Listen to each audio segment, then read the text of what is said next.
Actually, in the cosmos, I would think you just have the bounding of the possibility space. But that alone is not going to give you complexification. You need for context dependent constraints to kick in against that background of context independent gradients or polarities or charge or whatever. And then once the context dependent constraints of catalysts, feedback, timing, that sort of thing, kick in, then you get complexification. It's almost as if one bounds the possibility space and the other turns it rugged, turns that space rugged. Now you've got complexity. And what's interesting to me is that gives me, from a point of view of mind and body, that gives me the possibility of perspective and point of view.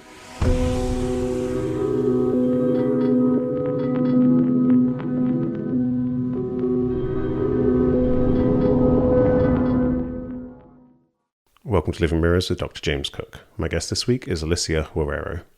Alicia is president and co-founder of VectorAnalytica Incorporated, a data collection and analysis platform.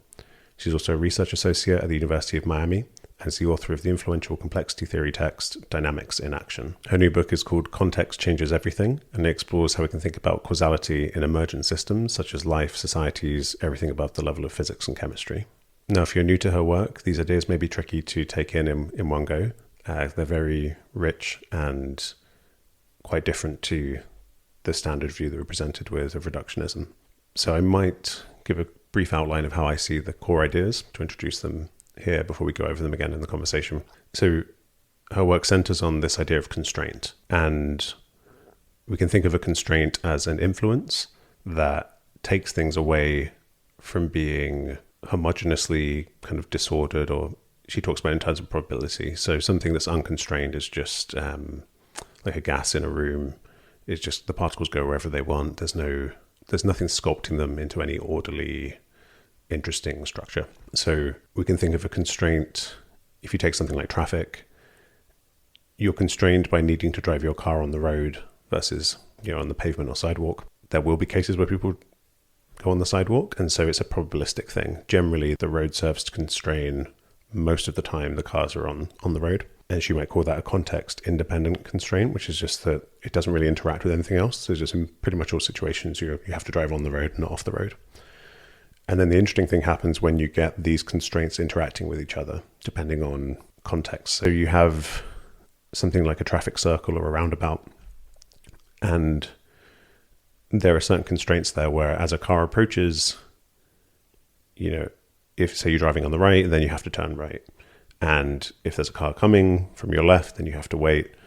So there's all these kind of constraints about ways in which you can move. And as a result, you get this emergent dynamic. So if you couldn't see the roads and you just knew the locations of all the cars, you would see this interesting rotation, circular dynamic. If an alien was looking from space and they couldn't see the roads, they would just see this interesting complex behavior. It serves to illustrate the way that constraints limit and influence the ways in which events unfold. So it has this kind of sculpting influence. And you can see this in like a flock of birds where it's just made up of birds flying around, but yet the way in which they are constrained by not kind of bumping into each other, and I assume they have certain kind of instincts around when is it too crowded in, how far away should they be from other birds. So all of these context-dependent constraints lead to this interesting emergent flock formation that then feeds back down to constrain and shape the behavior of individual birds. So this is the power of her approach, that it shows how you can get circular causality. The parts can influence the whole, which then reaches back down causally to influence the parts. And this has been something that people have struggled with for a very long time to make sense of in science. It directly relates to the mind. How is it that if you're just made of physical particles, how can you come together in a way where your mind can have any influence on your body? You can think of this as something like the placebo effect, where expectations influences what happens in your physiology. But literally anything we do when we have an intentional movement, when I decide to move my arm, that's not bubbling up from the particles. She describes an organism as like a kind of a constraint regime, or a regime of governing constraints, that you get these enabling constraints that set up the initial pattern. But then once it's operating, there's a certain interlocking regime of different constraints that allows this overall systemic form to guide what then happens in the parts. So that's the kind of core of her argument. But as I say, in her books, got really amazing examples all the way from the emergence of life through, as I say, to societies, even non-living physical systems as well. So it's a really powerful way of thinking about causality that moves beyond just thinking about things energetically bumping into each other and transferring energy to make things move, which is how physicists typically think about causality. So that's my attempt to sum up these ideas, and let them sit with them for a while, let them percolate, listen to the conversation, and I think they're really, really important. Anyway, without any further ado, I give you Alicia Juarrero. Okay, I'm here with Alicia Juarrero. Alicia, thanks for coming on the podcast. Thank you. Thank you for having me. I'm very pleased to be here. Thank you. Yeah, it's great to have you. I'm a big fan of your work. Maybe we can dive in with a bit about the kind of the theoretical approaches that you bring to these questions of causality, because you tend to deal with kind of dynamical systems theory and complexity theory. I wonder if you could just kind of sketch what that's all about. Well, my original interest in this area came because I was thinking about how intentions cause behavior. And clearly, it seemed to me that intentions do not cause behavior in any kind of efficient causality way. So then the question is, well, what is going on in the brain that issues in behavior that we can call action proper? Philosophers consider action proper behavior that is intentional, purposive, as opposed to reflex reaction. And so then the question is, how does the brain and the neurons and the whole dynamic, and from way back when I kept thinking, you know what, our understanding of causality is way too mechanistic, and our understanding of the brain is way too pointillistic to neuron individual particular based. And so this has got to be a dynamical systems property of some sort. So then the question was, well, and how do dynamical systems emerge? What causes them to be, to appear? And then conversely, how do they in turn influence behavior, their own components, and so on? So that's why I got interested in this whole field. Right. And so, you mentioned this kind of view where you've got all these separate neurons, but then the other view being, well, actually it's a system, it's integrated, and it's dynamical in the sense it's like an evolving process, and the complexity, right, comes in there that there's interesting emergent behaviors. And you also mentioned efficient causality, right? This idea that causality happens by energy transfer. So right. Maybe you could share a bit about Aristotle and his four causes. Aristotle is the first thinker that we know of historically that addressed the issue of causation directly. And I suspect that just as we compare the mind to a computer, his technology at the time was the potter's wheel. And so he was thinking that everything has four different types of causes that are all intertwined and working at the same time. And if you think of the potter's wheel, the clay that the potter uses is the material cause, the stuff, the actual matter out of which you're going to make a pot, a pitcher. The formal cause is people tend to think of it as form, as the form of the pitcher, the form of the pot. No, it's more the concept of what is it to be a pot. So I'm going to make a pot, and that's going to inform my behavior such that I end up with a pot and not a sphere. Then you have final cause, which is very closely intertwined with formal cause, and that is the purpose to which the thing you're making is going to be put. In this case, a pitcher pours liquids, so you need to keep that in mind as that will again inform your shaping of this stuff. And then finally, efficient cause, which is literally the potter's hand pushing and molding and shaping and physically transferring energy onto the clay to end up with a pot. Those are the four causes. Right. And I think the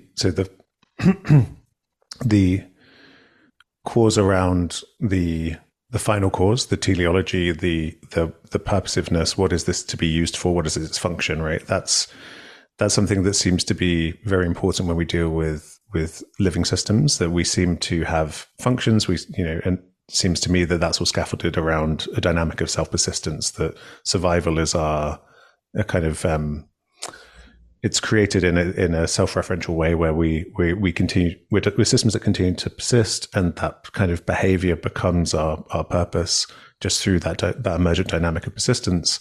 But so something we'll probably talk about a bit is that teleology, this idea of purposiveness, has often had a kind of supernatural flavor where there's something imbuing the universe, imbuing things with some ultimate goal, some God that has a purpose in mind that it's all unfolding towards. Whereas a kind of naturalized teleology seems to be a more kind of exploratory, creative process where functions emerge, but out of a kind of bottom-up complexification. Is that something you would agree with? Yes, but I think that is our understanding of it now. I think in Aristotle's case, I use the example of Potter's Wheel, but he was a biologist. He was probably one of the earliest. He got a lot of stuff wrong, like pregnancy and stuff like that.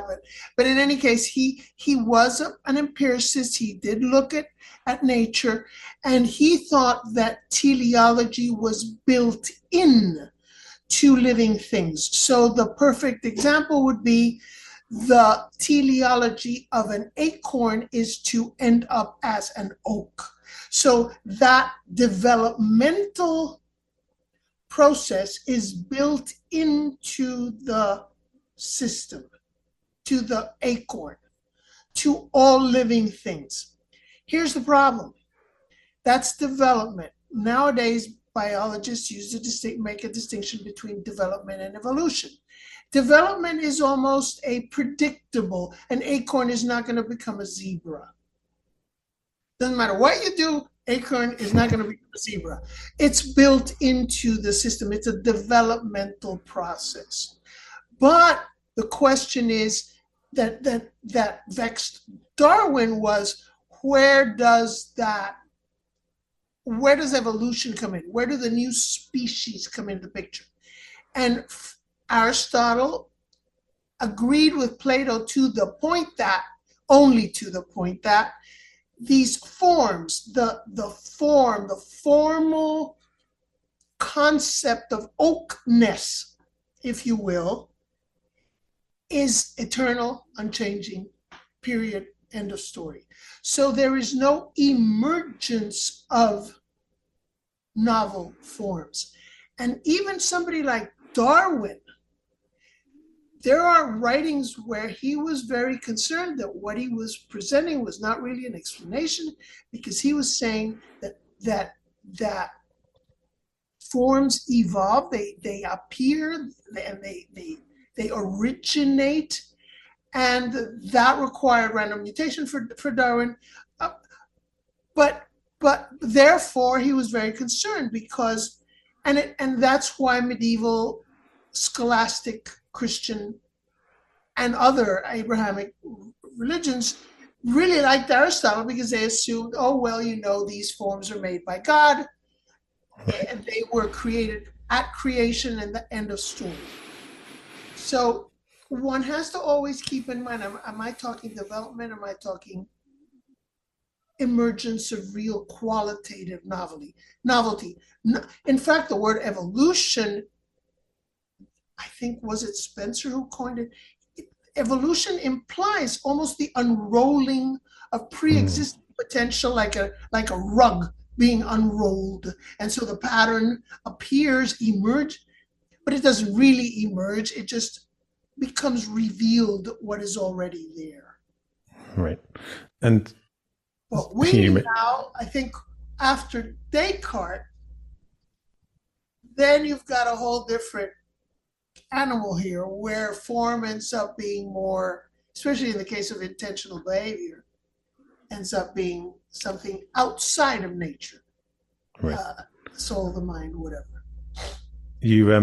You mentioned that Aristotle got a few things wrong with biology, and I think it was him who gave us this idea of spontaneous generation, that the origins of life, like frogs just kind of form out of mud, and mice appear out of bags of wheat, when stuff like that, which was around till shockingly recently, only a few hundred years ago. But then, so two thinkers who have really influenced me is Kant and Ilya Prigogine. And I think at the start of your career, were you reading both of them at the same time? And you mentioned this circular causality of the acorn contains the potential for the oak, but then the oak contains the potential for the acorn, right? And this is a lot of what we're talking about here, is part-whole relationships and circular causality. And yeah, is that right? And circular causality was a huge no-no for Aristotle. It was a huge no-no because for Aristotle, causality is the transformation of something that is potentially so into actually so. Remember, the potential is there, ab initio, forever, eternally unchanging.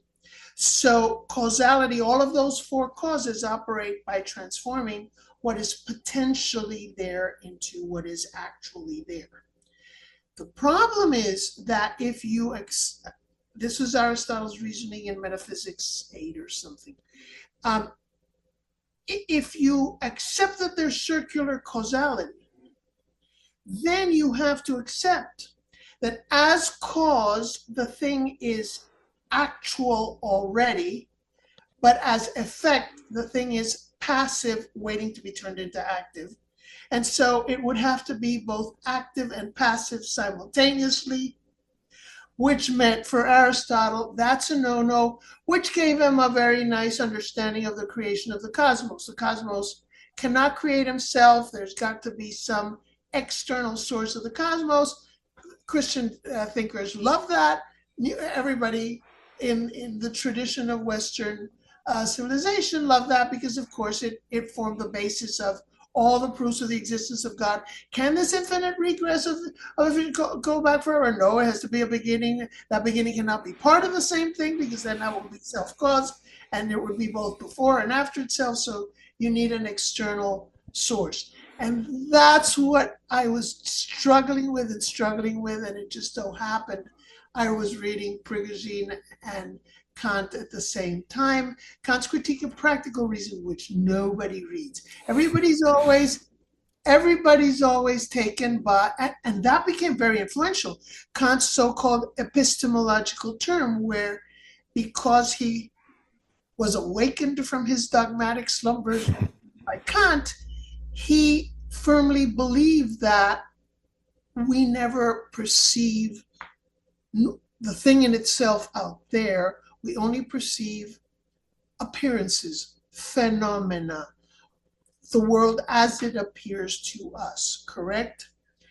And therefore, and it appears to us in a certain way because our mind has certain categories of the understanding it's almost like a filter. Like, imagine if you've got a sieve and the sieve has diamond-shaped holes. Well, whatever dough is coming in from the outside is going to end up looking diamond-shaped because the filter. And so Kant believed that one of these categories of the understanding was causality. And so we had to see reality in terms of cause and effect. But that didn't necessarily mean that, in fact, it was right that way out there. Okay, fine. So then in the Critique of Judgment, and that becomes very influential, that becomes the whole sense datum theory, positivism, verification, all of that comes from that side of the Kant's epistemology. But then he's looking at the third critique, the Critique of Judgment. There's a section on it on what he calls intrinsic purposiveness, meaning the natural purposiveness of the acorn turning into the oak tree, or even just the tree renewing itself through its leaves. And he says the tree is produced by the leaves and is in turn produces the leaves. And Kant says this requires a form of causality unknown to us, meaning it's circular, recursive causality. Our category of the understanding doesn't allow that. Why? Because Hume doesn't allow that, all the way back, correct? And so he relegates the intrinsic purposiveness to what he calls the regulative judgment. That is, well, we've got to look. It's interesting because I don't think Dennett ever uses that term in his book on the as if notion. Well, we've got to treat things as if they had intention and purpose and so on.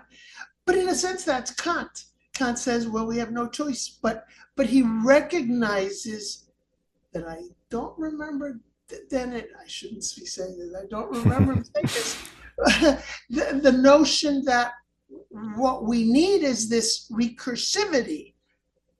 And I think part of the reason that philosophy of science and scientists themselves have been so reluctant to accept that is because it brings in the whole problem of parts and wholes. Right. Because, of course, the idea is the parts intertwine in a constrained way to generate a whole that is not other than the parts. That's the problem. We tend to reify stuff. And so we assume that if it's got qualities that the parts doesn't have, then it must be other than no.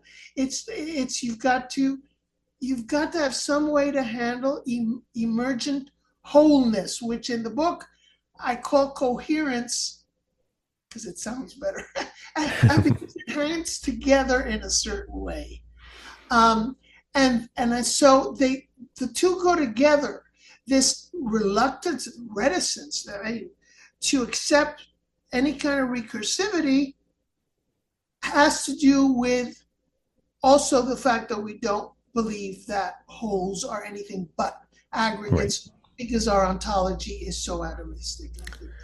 I think, to me, the term organization is quite powerful because it's for something to be organized. Clearly, you can refer to the organization, but the organization doesn't float free of the assembly of the parts. Correct. It is instantiated in the parts, right? So, you mentioned that we're talking here about multiple levels and how they relate to each other, and emergence, how wholes can emerge from parts, and we currently have this kind of dogmatic reductionism in place, right, where it's kind of assumed that all of the causality happens at the physical level, microphysical particles bumping into each other, bottom up, and everything else is kind of an illusion in the sense it's not as real. It doesn't actually have causal power. When I think I'm intentionally causing an action, it's actually it's kind of a mirage. It just bubbles up out of the wave function of the universe. And this is incredibly widespread, and there's ideas like Laplace's demon, the idea that you could, if you knew the position and momentum of all the particles in the universe, you could just fast forward and rewind, and you would see exactly how it's going to unfold. And we know that doesn't work now, especially with kind of with quantum mechanics, that you can't have this deterministic Billiard ball effect, but also with emergence, it just doesn't. It simply doesn't work to only have that level of description. But look at what you just said, level of description. See, I think that's a Kantian heritage. When the going gets tough, we retreat towards epistemology. Well, this is just a façon de parler. It's an it's a description. It's not real. What I think Kant gave us the right to say is that these organized phenomena are real, and they satisfy the second law of thermodynamics. The order and structure they create satisfies that second law of thermodynamics because even though the rate of local entropy production is reduced in these structures like Bernard cells, overall, they satisfy the second law of thermodynamics. And most importantly, they are path dependent. meaning they are not Markovian. See, in all of the Laplacian, all of the Newtonian mechanistic ideas assume that that each moment in time does not carry with it any record of its past trajectory. And as soon as you bring in, I think, context dependence up to time, because path dependence is context dependence of time, right? You're dependent on the history of the process. You can't really rewind it and go back. Then you don't have to, I don't think you have to worry about the quantum as much. I think that gives you enough to get you an awful lot that you want. Right. Yeah, I think I said level of description referring to the physical, and I think, so there's two things here where you can conceptualize what we're doing with science as describing real phenomena that kind of we're accurately capturing things that are real, or we're just, as you say, just describing it. We're kind of, it's a humble map of the territory. And I think at the moment, we tend to think, the dominant paradigm is to think that the physics is real. And when it's like economics or sociology, well, that's just a level of description, right? But what I'm saying is that I think we need to basically smear both over both levels. So everything is real. All the phenomena are real at all levels. It's, non-reductionist perspective, but also at the same time, physics needs to take a kind of fundamental physics needs to be more humble in its thinking that it's not also kind of a way of describing the world. It's a level of description that doesn't actually capture other levels of description. You can't use fundamental physics to describe economies. It doesn't work. So I think in that sense, physics needs to understand that it's not the only game in town. I think in part it's because of our notion of science. Real science presupposes universal laws. Right. If in fact there are levels of organization, there are multiple levels of organization, multiple dimensional and scaled levels of organization, then we have to take local context, temporal constraints seriously. And so there may be some laws that are universal, maybe symmetry principles or conservation principles of matter and energy. But certainly, I think any time that a social science tries to pretend it's a science, a physicist will go, no, it isn't, because look, there are no universal laws that are underpinned by any of your variables, any of your assumptions, any of your claims, any of your empirical observations. And so I make a plea in this book, I stick my neck out, for what I call effective science, meaning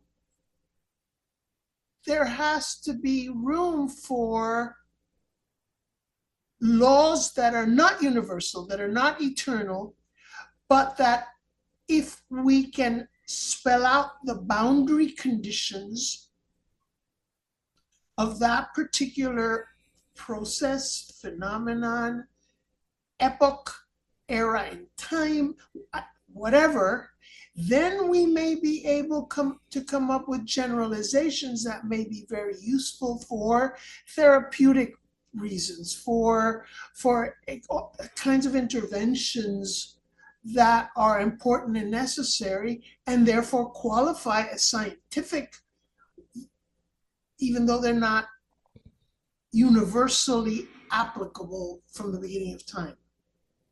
And right. Certainly when it comes when it has to do with living things, obviously there was no oxygen on the planet a number of billions of years ago. So clearly that came from somewhere, and if it hadn't been for the oxygen that the cyanobacteria produced, we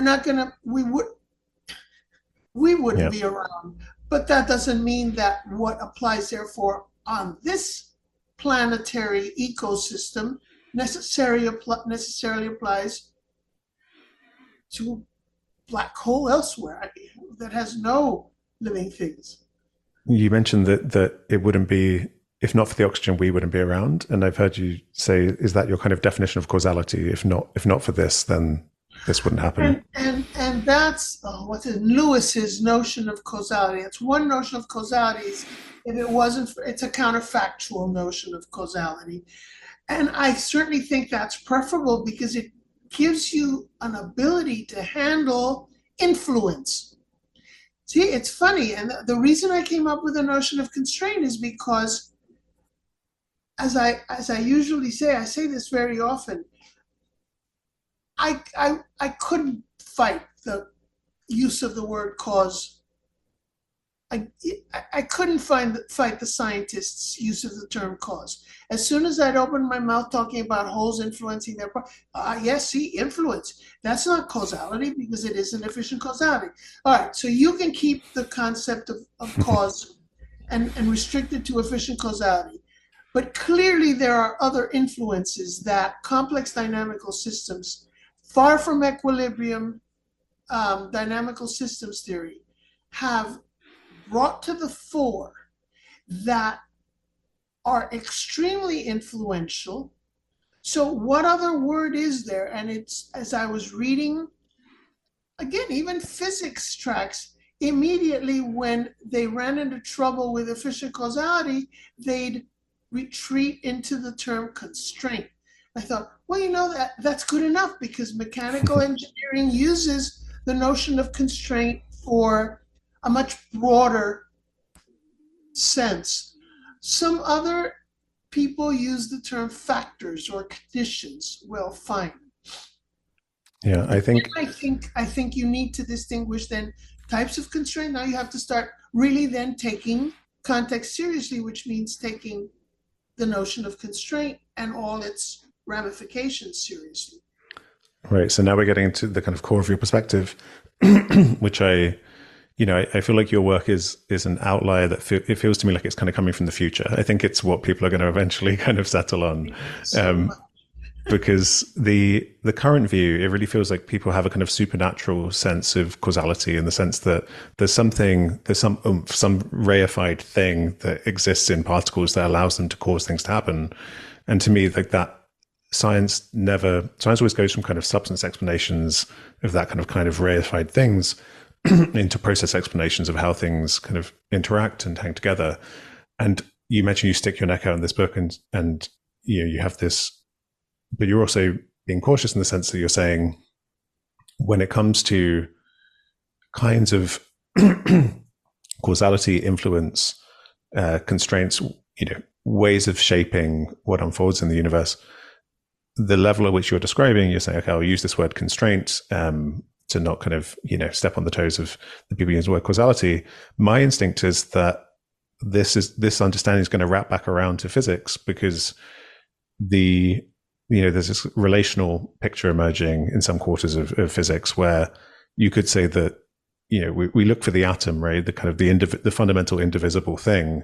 And I think the actual fundamental indivisible thing is the whole of the universe. There seems to be this holistic picture emerging where individual particles aren't really what they seem at the bottom level. There's a kind of a hanging together, a relational wholeness to the physical picture. And when you see that, then there seems to only be influence. I think to explain the properties of an individual particle will ultimately come down to the whole hanging together of the different influences.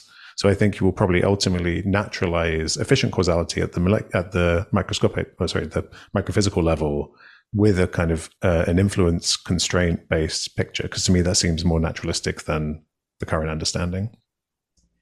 It does, but I don't have the chutzpah to say. yeah. As I say, I'll stick my neck out more than you. I don't have the credentials to say that. That said, I was shocked as I was researching this book that we don't really exactly understand what the covalent bond is, which holds atoms together to form molecules. And there is um, school that says a covalent bond is nothing more than the synchrony, the resonance between the electron orbits and dynamics of two atoms. And so a molecule then is nothing but Right. the emergent whole of these constrained interactions between two atoms. And if you go all the way down and what isn't questioned is that matter and energy are convertible, correct? So then the question is, it's the hanging together that turns one into matter, and a different way that is energy. And so how far down are we going to go with quarks and leptons and so on, as to does this hold all the way down? Right. And it seems to me to make sense. I mean, I just don't have the credentials. Neither do I. But it seems to me to be far more as a naturalistic and powerful than the current way of thinking, which seems a bit magical to me.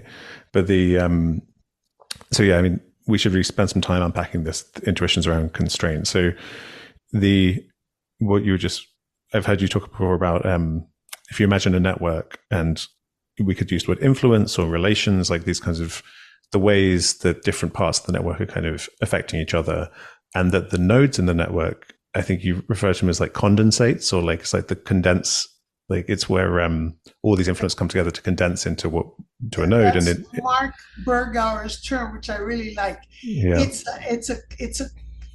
a module condensed encapsulation of all these influences and all these reactions. Right. So it seems to be the picture, I guess, that intuitively feels right to me is that all in all of the natural world, there's influences, pattern, relations happening, and then we reify the intersections of these and say, well, that's a particle, and as you say, that's a covalent bond, but a covalent bond may not be a solid thing as we perceive it, but it's just a way of talking about this node of the intersection of the whole. Well, it is the node. Right. It is right, that. Right. And I think we need to think in those terms, but it's very, I mean, how far ago was David Bohm trying to talk about we should get rid of all the nouns and have a whole language that's all verbs. Yeah, it's very difficult for us in the West to do. It's extremely difficult. But I do think one has to think of the two different basic sorts of constraints. And those are, well, they're it's almost like a matrix. There are constraints that simply set up the playing field, that set up the boundary conditions of the possibility space. I call those context-independent constraints. In the first book, I called them context-free. I got a lot of grief for that. People said there's nothing context-free in the universe. So I said, all right, I'll do context independence. And I borrowed these ideas from Lila Gatlin. And she says a context-free or context-independent constraint is one that takes a system away from equiprobability. So clearly, if you had a situation where it was white noise, Brownian random, pure randomness, there is no organization. There can be no organization there. For that, you need inhomogeneity, something that the space has to be away from equiprobability. Not everything can be equally probable. So I think of things like gradients and polarity and charge. And, in a computer, it's the settings on your machine.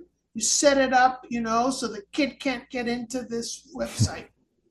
It takes a system away from equiprobability. Not everything's possible here. And even those that are possible are not equally likely, right? So what that does is it bounds the space in which you're dealing with. But that alone, I don't think is ever going to get you complexity. I don't, suppose you have a gradient. And in one case, things are flowing towards in one direction and clumping. So you would end up with a space where you had nothing in everywhere else and a clump at one point in that space. I'm having second thoughts about this. I've always said I don't think clump gets you complexity at all. But you wonder if density, the fact that our brain is bounded by a rigid skull, that at some point when you pack that many neurons, when you have that much density of matter right, where perhaps that's how biofilms start forming, that they start layering in a particular, they're not completely disorganized, they're not organized either, but there might be some in between there somewhere. But for the moment, let's say that clumping doesn't get you organization. The converse doesn't get you organization either. Suppose that if you just had the beginning of the cosmos where there is inflation and everything's dispersing into the void, well, that'll be the end of that, but there's nothing's going to coalesce out of this uniform dispersion in a sense. So you need something that will bound that space of possibility. And so that's where Lila Gatlin's idea of context-dependent or context-sensitive constraints comes in. And that is, in contrast to context-independent constraints that take a system away from randomness, from white noise, from equiprobability, you need constraints that take a system away from independence. See, and I think here is where far from equilibrium thermodynamics is different from near equilibrium thermodynamics. The classical thermodynamics assumes molecules that are always and at all times independent, meaning isolated, meaning separate. They're not connected. They don't interact with each other. If you had some constraint, some condition, some factor that was able to make particles dependent on each other, to interact in a way that they are no longer independent of one another, then against this background of context-independent background, then you have the potential for complexification. And what would those context-dependent constraints be? I'm thinking of catalysts. I'm thinking of feedback loops, recursion and iteration, right? These are phenomena that, because the output gets fed back, output gets fed back into the initial conditions, now all of a sudden, these processes are connected to each other and they're connected to the environment. That second part, I think, is very important. For Newtonian science, space is an empty, featureless container. But that's not the case for the space in which living things exist. That's not the case for a galaxy. There is a dynamical balance that suggests these things are interdependent, they're woven together in certain ways. And so my question is, you cannot just say they interact, period, because no scientist is going to buy that. So you can, all right, give me examples. My example is feedback. And why aren't you accepting feedback? Because you've never believed in circular causality. But certainly computer scientists have That's something Turing did, and that's something I'm working on now. When Gödel said, there's no formula axiomatic system that is complete and consistent, Gödel simply turned around and forgot about the concept of proof and of truth. And what he did was he started looking at the notion of instructions and consequences. And notice we in America here have all ignored pragmatism, which was kind of the philosophical counterpart of what Turing was trying to do. But what I like about bringing in the notion of feedback as a context-dependent constraint is it gets me all of this in a perfectly respectable sense. I mean, I don't think any scientist is going to complain about feedback. But that's also true about catalysts. And the more we read about the relationship from gene to phenotype, from the genome to the actual manifestation in an organism, in an environment, we realize that catalysts, enzymes are most of the story. Meaning what? That the presence of things around will affect, I'm not going to say cause, will change the probability of what gets activated and what doesn't. And that means that among these context-dependent constraints are timing constraints, are temporal constraints. Once again, if you're going to take context-dependent seriously, you have to take the notion of temporality seriously. What happens today, given what is going on around it, may not have been possible 2 billion years ago, 1 billion years, because other things were not happening around it. So you've got to keep the temporality in question.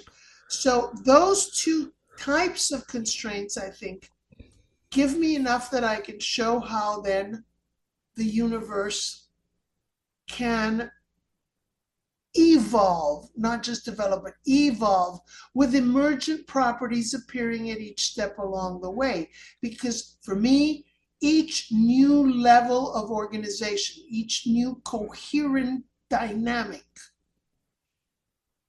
corresponds to new qualitative properties.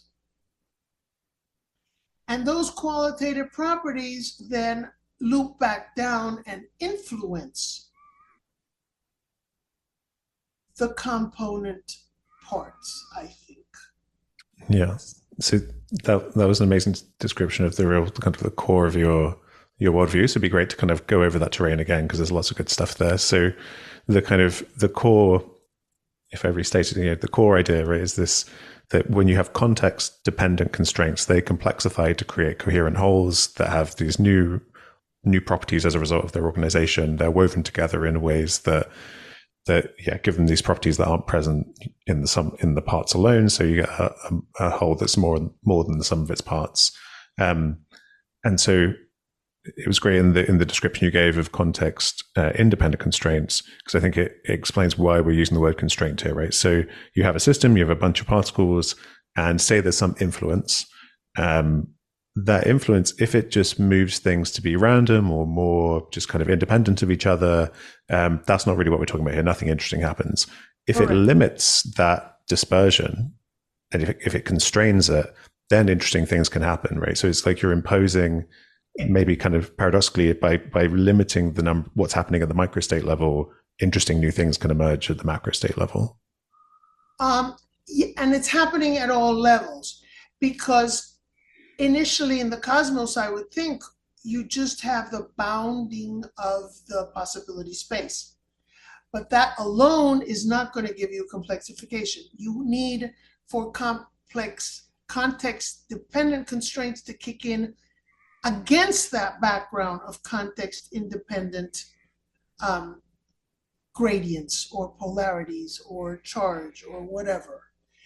And then once the context-dependent constraints of catalysts, feedback, timing, that sort of thing, kick in, then you get complexification. It's almost as if one bounds the possibility space and the other turns it rugged, turns that space rugged. Now you've got complexity. And what's interesting to me is that gives me, from a point of view of mind and body, that gives me the possibility of perspective and point of view. Because if all of a sudden in a possibility space, I've got a rugged landscape of hillocks and valleys, and of course you know where I'm going. A valley is an attractor in neural space, correct? But that means the view from inside the valley looks real different from the view from on top of the hill, correct? So I think I can even naturalize the notion of perspective, subjectivity, point of view by looking at the way that context-dependent constraints make rugged a possibility space. And then that's that little space with that little ecosystem, that's your node that you were talking about earlier. So you're saying that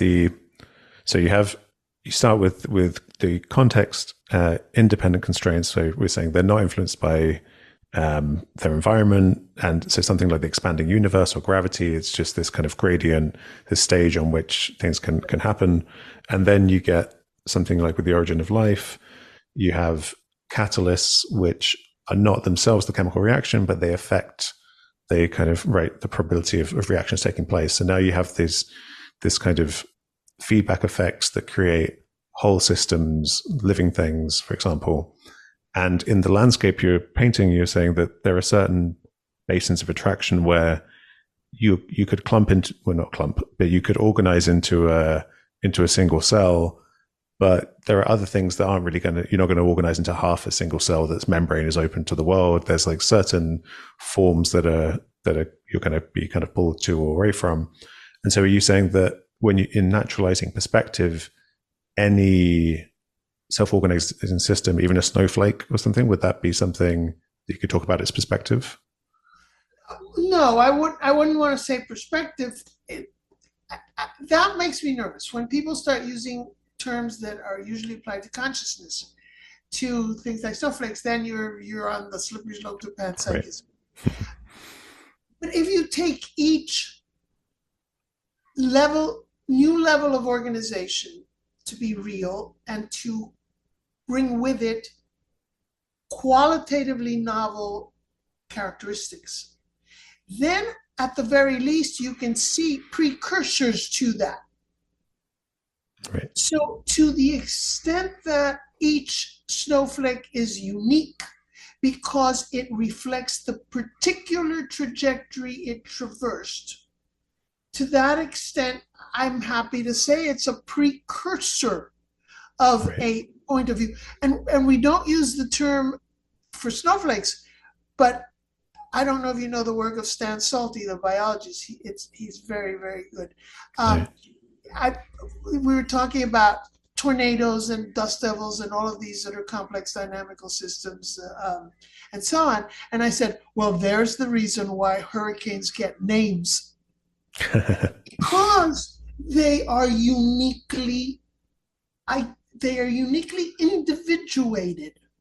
Right. So perhaps unique individuation is the precursor to what we would call perspective once some level of awareness and consciousness.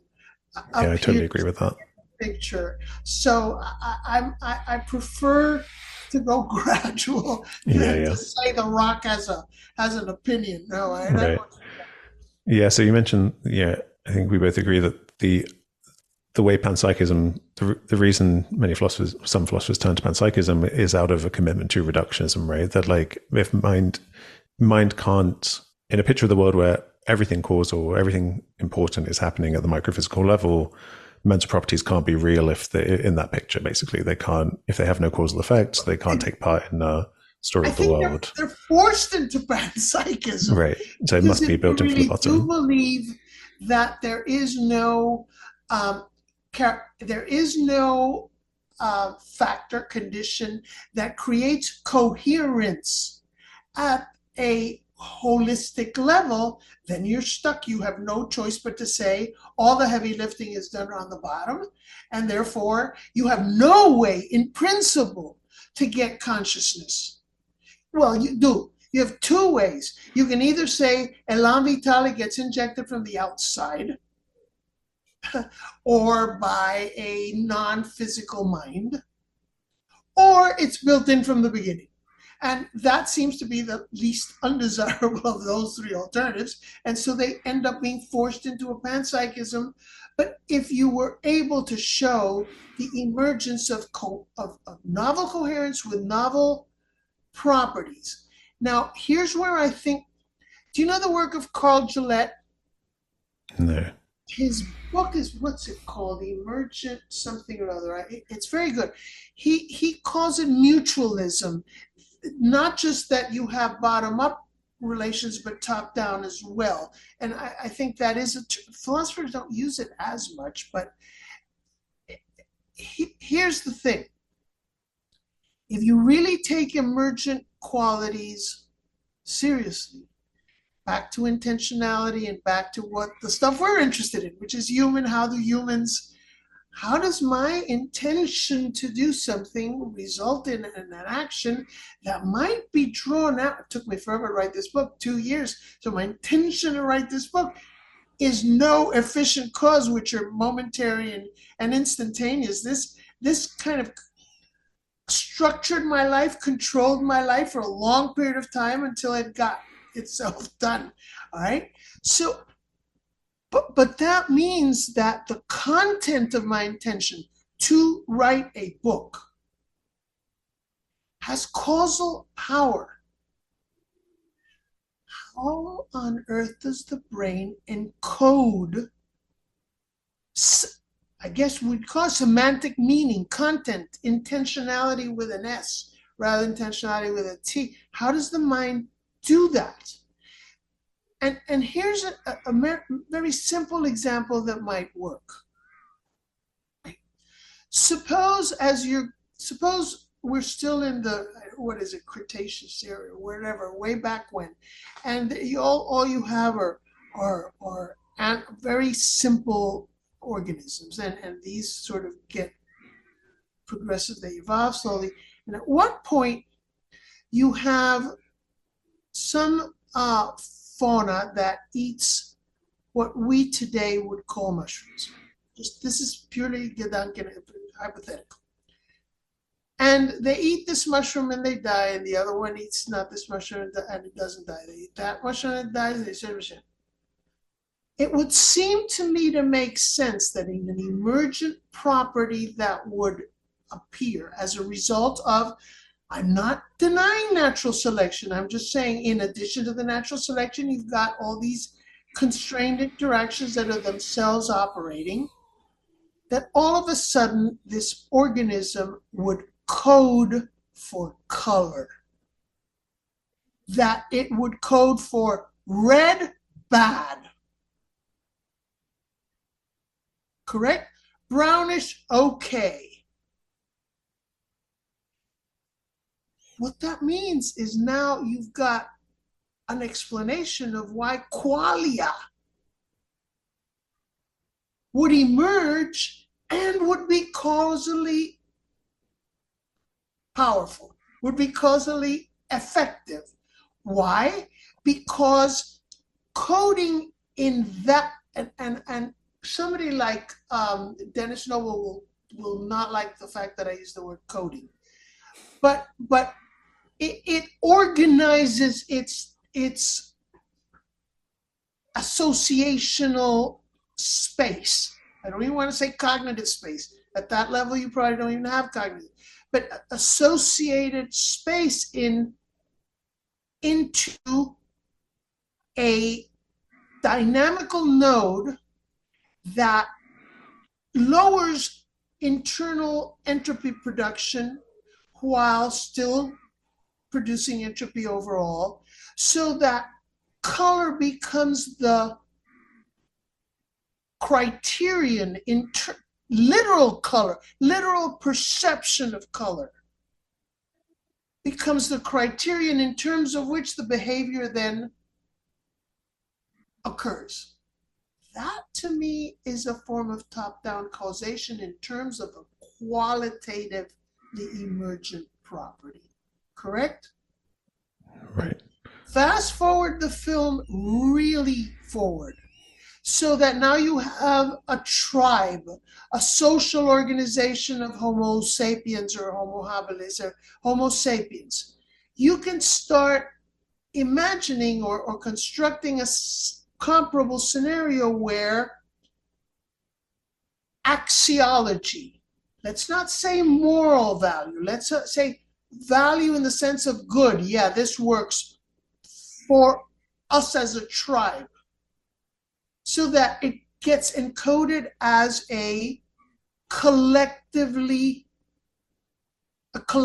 parameter, if you will. So you have a way then to have a qualitative emergent characteristic on the basis of which the behavior occurs. That to me is top-down causality and not just reflex reaction through pure association, it seems to me. Right. So you have this, top-down causality. It seems like if I have the intention to go to the supermarket and get some food, and you track the motion of an atom on the sole of my shoe, it's going to take this kind of looping motion as I lift my foot up and down. And fundamental physics, I think, can't really explain that looping motion. You need to look at the top-down causation of the organism that has a goal and is moving in a certain way to cause that movement, right? And so that's that kind of circular causality we're talking about, because I'm nothing more than that organization is taking part through. It is the organization, right? It's nothing more than the arrangement of the parts. Yet it has these. It is more in the sense that it has these. So you talk about constraint regimes. This kind of, you have enabling constraints to set up a process like life. And then once that process is going, you have a regime of interlocking influences, constraints that then can guide how the parts move, right? And maybe like a flock of birds, the birds come together, and the way they interact enables the forming of a V shape. And then once that's formed, that new birds can join, and their motion only makes sense if you know this organization exists, right? And so with life, you have chemical feedback loops that close back on themselves and become self-sustaining. And the story you told about the emergence of qualia, of kind of qualitative experience, to me it seems that we started off talking about teleology, and it seems to me that when you have a self-organizing, entropy minimizing, self-persisting game going on that a system is playing, that's its fundamental value system is set up, right? That like persistence is good and death is bad. And from the perspective of that system, so you mentioned again naturalizing perspective. So just because it started playing that game again entirely naturalistically, you now have a way of thinking about affect in terms of like good and bad assessments of how things are going. So for me, I'm inclined to think that consciousness begins there, basically in a kind of biopsychic way with all of life. And so now we're talking about the emergence of consciousness as opposed to a panpsychic vision of it being fundamental. Where do you suspect consciousness emerges on that continuum from there all the way up to brains? That's hard to say. Awareness, for example. As I understand it, sponges of the same species are aware and react and move away from another sponge of the exact same species that it touches. So it is able to distinguish between me and other. I think I even read that if you push two individual sponges through a sieve and completely mix them up, they'll manage to reform into the original two. So that's again a context-dependent constraint. You have something similar, I think, with hives of bees. When they reform, even though they've been and if they've learned ants, If they've learned a particular process, then the next generation of learn it. It's as though some of that has continued on into the next generation. There's that constraint regime carries on into the next generation. So what is it that life reproduces? Life reproduces, I think, a constraint regime.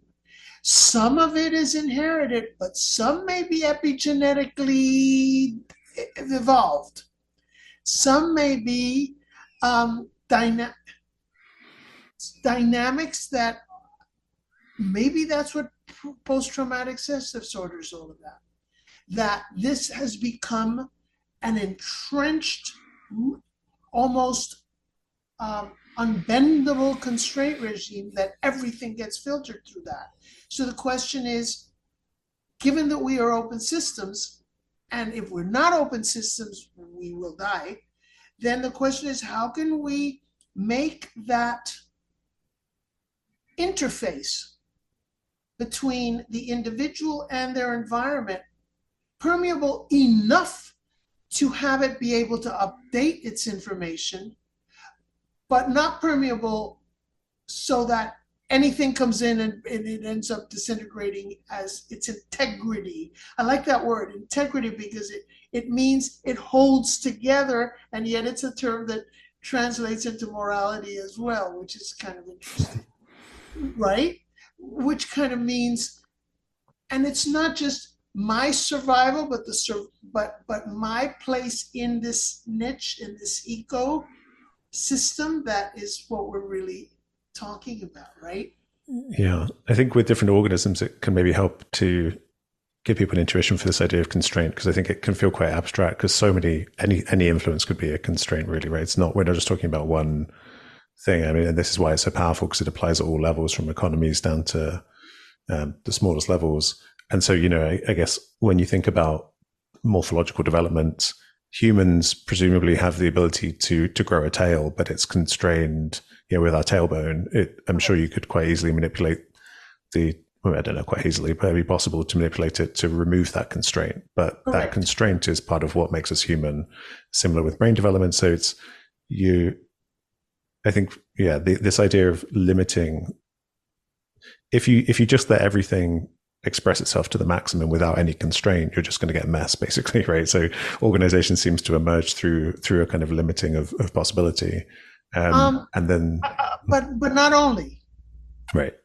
Because otherwise you don't have emergence, you don't have anything new. So it has to have. It's an interplay of allowing enough new. Remember, for me, with Lila Gatlin, context-dependent constraints is things that take a system away from independence. So the more you link up with something else, that to me is a constraint. Right. But some constraints are enabling, because these bottom-up enabling constraints allow for the emergence of a new form. But it then has to be stabilized. This new form, which I prefer to limiting, restricting, and so on, to me, this constitutive constraint regime is a stabilizing system, given again the background of context-independent constraints within which the whole thing emerged. Yeah, that background. Yeah, that's a wonderful point.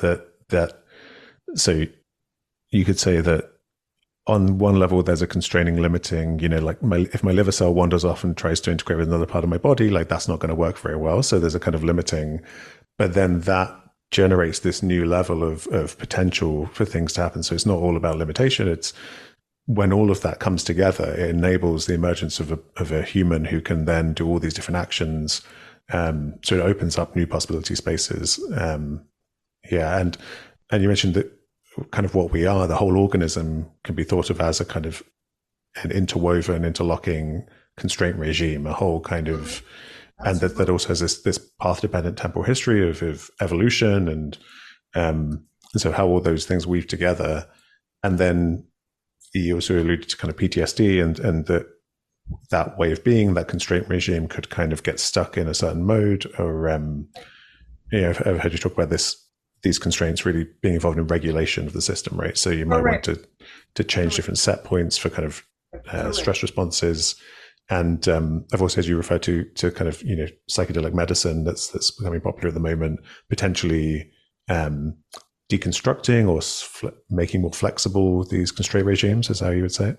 I'd say just shuffling around all the constraints and coming up with a new. It's a dangerous situation because we don't know exactly how this is working. So it's not a something to be taken lightly. But it means there's powerful kind of transformative possibility there. It may well be from what one's starting to do. Yeah. This has been wonderful. There are so many things we could talk about, so maybe we'll have to do this again sometime. But thank you for your time. Perfect. Part two. I'm up for part two. I'm happy to do it. Great. Thank you so much. Your questions have been very good. Thank you. Yeah, no, I've loved this. Is there any way you send people to online to look into your work more? Not. There's aliciajuarrero.org, but I've got to get that organized. No, not really. I'm not very good at. I think that if I did more online social media, I'd go down a rabbit hole, and I'd never. Yeah. Right. Well, I'll just point people to the new book, Context Changes Everything, and Dynamics in Action. Your first book is amazing as well. So. Thank you so much. All right. Thank you. Thank you, Mr. Cook. Bye-bye.